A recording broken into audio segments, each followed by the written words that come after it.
اور پھر آگے فرمایا وَيَقُولُونَ مَتَىٰ هَٰذَا الْوَعْدُ إِن كُنتُمْ صَادِقِينَ.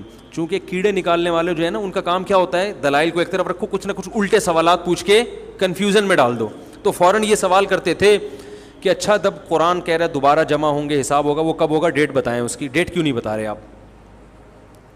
تو اللہ نے فرمایا کہ تمہیں تاریخ سے کیا لینا دینا ہے, ہم کیوں بتائیں؟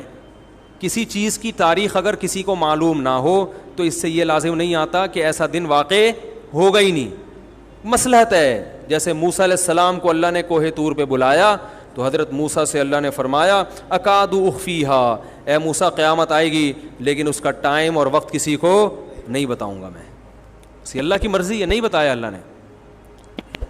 تو اللہ نے فرمایا کہ وَيَقُولُونَ مَتَىٰ هَٰذَا الْوَعْدُ إِن كُنتُمْ صَادِقِينَ, اے نبی آپ سے کہتے ہیں اگر سچے ہو تو ٹائم بتاؤ کب آئے گی.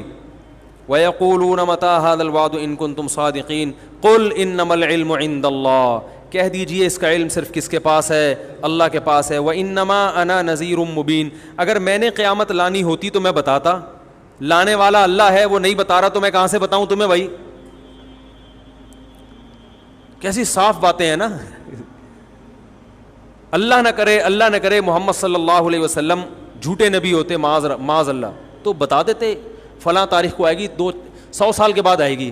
آپ کہتے ہیں یہ جتنے لوگ ہیں 100 سال کے اندر تو میں بھی چلا جاؤں, وہ بھی چلیں گے. تو بھائی جو جھوٹا نبی ہوتا ہے کہہ رہے میری دکانداری تو چلی جائے گی نا, باقی لوگ بھاڑ میں جو مرضی کریں بھاڑ میں جائیں, مجھے اس سے کیا ہے. کیا خیال ہے بھائی, وہ کچھ بھی کہہ دیتے, کہتے چلو میں 100 سال کے بعد کا ٹائم بتا دیتا ہوں, اور 100 سال سے پہلے تو ہم بھی چلے جائیں گے, یہ سارے دنیا سے چلے جائیں گے. بعد والے اگر مجھے جھوٹا سمجھتے بھی ہیں تو جب دنیا سے میں چلا ہی گیا تو میں نے جو مالی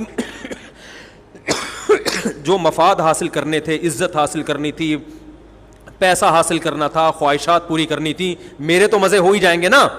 تو صاف پتہ چلتا ہے کہ آپ صلی اللہ علیہ وسلم یہ دنیا کے لیے نہیں کر رہے تھے, کیونکہ جو شخص اللہ پر جھوٹ باندھ سکتا ہے کہ میں اللہ کا نبی ہوں, اتنا بڑا جھوٹ, وہ جھوٹی تاریخ گھڑ کے کیوں نہیں بیان کر سکتا بھائی.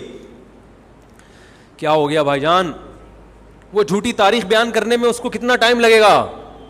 لیکن نہ, جب سورج گرہن ہوا نا نبی کے دور میں, تو عرب میں یہ مشہور تھا کہ جب کسی بڑی شخصیت کا انتقال ہوتا ہے یا کوئی بڑی شخصیت پیدا ہوتی ہے تو چاند اور سورج اس وقت گرہن ہوتے ہیں. اللہ کی قدرت, اسی دن نبی کے بیٹے کا انتقال ہوا اور چاند یا سورج گرہن ہو گیا. تو صحابہ نے پوچھا یا رسول اللہ آپ کے بیٹے کا انتقال ہوا اس لیے چاند گرہن ہوا. آپ نے فرمایا نا نا نا نا, سورج اور چاند اللہ کی آیتوں میں سے آیات, یہ کسی کے جینے اور مرنے سے اس کا تعلق نہیں ہے. کوئی جھوٹا نبی ہوتا تو فوراً کیا کہتا, ہاں دیکھو میں بڑا آدمی ہوں اور بڑی شخصیت کے بیٹے کا انتقال ہوا ہے, یہ سورج گرہن اسی کی علامت ہے, آدھے عرب اور مسلمان ہو جاتے. جھوٹا نبی ہونا کہ فوراً ان چیزوں کو کیش کرائے گا. ہمارے نبی صلی اللہ علیہ وسلم نے کہہ دیا کہ سورج اور چاند کے گرہن ہونے کا کسی کی زندگی اور موت سے تعلق نہیں, اللہ کی نشانی ہے. تو میرے بھائی اسی طرح ہمارے نبی نے کہہ دیا مجھے قیامت کی تاریخ معلوم نہیں ہے, مجھے نہیں پتا. انما العلم عند اللہ, کہہ دیجئے علم صرف اللہ کے پاس ہے. وانما انا نذیر مبین, میری حیثیت کیا ہے, میں تو صرف ڈرانے کے لیے آیا ہوں. میں بتا رہا ہوں کہ اللہ نے تمہیں یہ جو نعمتیں دی ہیں ان کے بارے میں اللہ تم سے سوال پوچھے گا, مر کے مٹی ہو کے ختم نہیں ہوگے. آج ختم کر دیتے ہیں سورہ ملک کو. وانما انا نذیر مبین فلما رأوه زلفة سیئت وجوہ الذین کفروا وقیل هذا الذی کنتم به تدعون. اللہ نے اپنے نبی کو تسلی دی, فرمایا جب یہ اس جہنم کو اپنی آنکھوں سے دیکھیں گے نا جو نافرمانوں کے لیے تیار کر کے رکھی ہے, تو ابھی تو کہہ رہے ہیں اس جہنم میں جانے کا ٹائم بتائیں, لیکن جب دیکھیں گے تو ان کے چہرے بگڑ جائیں گے. جیسے کسی چیز سے نفرت ہوتی ہے انسان کو اور اسے دیکھ کے چہرہ بگڑ جاتا ہے. وقیل هذا الذی, اور کہا جائے گا یہ ہے وہ آگ جس کا تم دعویٰ کیا کرتے تھے, مانگا کرتے تھے کہ کب آئے گی.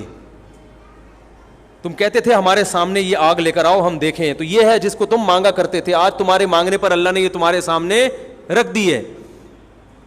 پھر اللہ نے اپنے نبی سے کہا کہ آپ ان کو آخری اعلان سنا دیں. قل ارأیتم ان اہلکنی اللہ ومن معی او رحمنا فمن یجیر الکافرین من عذاب علیم. بتاؤ جہنم کب آئے گی، یہ تاریخوں میں پڑھنا، یا جہنم کب آئے گی، جنت کب آئے گی، قیامت کب آئے گی، اس کی تاریخیں تو مجھے معلوم نہیں ہے. لیکن ایک سوال میں تم سے پوچھتا ہوں کہ بالفرض اگر میں غلط ہوں، اگر میں دعوت میں غلط ہوں، اور جو اس کائنات کو پیدا کرنے والا ہے وہ مجھے بھی ہلاک کر دے اور میرے ساتھ جو ایمان والے لائے ہیں ان کو بھی ہلاک کر دے، تو کیا وہ تم کو چھوڑ دے گا؟ تم تو صاف انکار کر رہے ہو اس کا، تمہیں کیسے چھوڑ دے گا وہ؟ اگر میں دنیا میں ہلاک ہو بھی گیا، تمہارے قتل کرنے سے ہلاک ہو گیا، تمہارے نقصان پہنچانے سے چلا گیا، اپنی مشن میں بالفرض ناکام ہو گیا، تو تم مجھے یہ بتاؤ کہ جو رب مجھے ہلاک کر سکتا ہے وہ اپنے انکار کرنے والوں کو جو سرے سے اس کو مانتے ہی نہیں ہیں، نہ اس کے قانون کو فالو کرتے ہیں، ان کو اس اللہ کے عذاب سے کون بچائے گا؟ یہ بھی ایک سمجھانے کا انداز ہوتا ہے. اور پھر اللہ نے ایک دلیل، قل هو الرحمن آمنا به وعلیہ توکلنا، اور اے نبی ان سے کہہ دیجئے وہ اللہ صرف اللہ نہیں ہے، اس کی صفت ہے رحمت کرنے والا. تو جب وہ بغیر مستحق ہونے کے اتنی رحمت کرتا ہے، ہم اگر ان حالات میں اس کے دین پر قائم رہیں گے اور اس کے دین کی تبلیغ کرتے رہیں گے اور تمہاری ان بیہودہ سوالات کی پرواہ نہیں کریں گے تو، اور اس پر ہم ایمان بھی لائے ہیں، تو ہمیں اس رب سے بڑی امیدیں ہیں. قل هو الرحمن آمنا به وعلیہ توکلنا، اور اسی پر اعتماد کر کے ہم اسلام کو فالو کر رہے ہیں. تو ہمیں تو اپنے مشن کے صحیح ہونے پر اطمینان بھی ہے، اور جیسے بھی حالات ہمارے سامنے آ جائیں ہمیں اس پر بھی اطمینان ہے کہ وہ ہمارے حق میں بہتر ہی ہوں گے، چاہے وہ ظاہری لحاظ سے نقصان دہ کیوں نہ ہو. قل هو الرحمن آمنا به وعلیہ توکلنا فستعلمون من هو فی ضلال مبین، تمہیں عنقریب پتہ چل جائے گا کھلی ہوئی گمراہی میں کون پڑا ہوا تھا. اور پھر اللہ نے آخری آیت جو سورہ ملک کی نازل کی، اس میں اللہ نے اپنی ایک اور قدرت کو بیان کیا کہ سورت کو ختم ہوتے ہوتے ایک اور میں اپنی نشانی بیان کر دوں ان لوگوں کے لیے جو اللہ کو نہیں مانتے، یا اللہ کو مانتے ہیں مگر اس کی نہیں مانتے، یا اللہ کے ساتھ شریک کرتے ہیں. سورہ ملک میں بڑی نشانیاں بیان کی نا، آسمان کے ستاروں کا بھی تذکرہ کیا، ہواؤں میں اڑتے ہوئے پرندوں کا بھی تذکرہ کیا، زمین کے مسخر ہونے کا بھی تذکرہ کیا، بہت ساری نشانیاں بیان کی. سورت کا جو اختتام ہے ایک نشانی پر، قل ارأیتم ان اصبح ماؤکم غورا. مجھ پر لوگ اکثر یہ اعتراض کرتے ہیں عقلی باتیں بہت کرتے ہیں، عقلی باتیں. تو بھائی اسلام تو نام ہی عقل کا ہے، قرآن بار بار عقل استعمال کرنے کا حکم دے رہا ہے نا، قرآن میں عقلی دلیلیں زیادہ ہیں. بہت مشکل ہے، ابھی کیا ہو گیا، بہت مشکل نہیں ہے، بہت آسان ہے سمجھانا. یہ میری تکیہ کلام بن گیا ہے نا، کیا کروں میں، مجبور ہوں. بہت آسان ہے سمجھانا، اب پھر مزہ نہیں آئے گا. تو قرآن نے عقلی دلائل بہت دی ہیں. سورج کا اختتام کس پر ہو رہا ہے؟ ایک عقلی دلیل پر کہ عقل استعمال کرو.